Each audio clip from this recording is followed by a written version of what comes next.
አንድ ጎበዝ ሰራተኛ ጨዋ በጣም ጨዋ እናትና አባት ያሳደጉት ዲሲፕሊን የሆነ ሰውዬ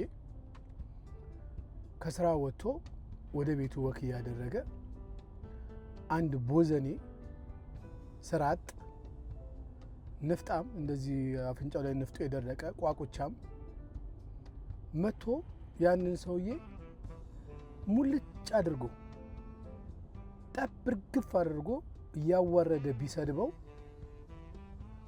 ከዛ ይሄ ጨዋ ቢመልስለት እሱም ቢሰድበው አልፎ ተርፎ ቢደበድበው ከዛ ሁሉ ግርግር የሚያተርፈው ማን ነው?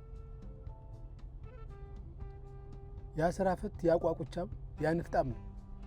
አንደኛ ይሄ ጨዋ ነው፣ ህሊና አለው፣ ስራ አለው፣ ገንዘብ አለው፣ ካሳ ይከፍላል። ሁለተኛ ራሱን ያዋርዳል፣ ቦታውን ማወቅ ነበረበት። ስለዚህ አትራፊ ማን ነው?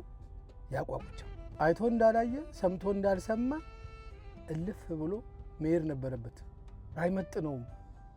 እሱን የሚመጥኑት ሰዎች ደግሞ አይሳደቡም፣ ማቹርድ ናቸው፣ በንግግር ያምናሉ። እና በንግግር እመኑ።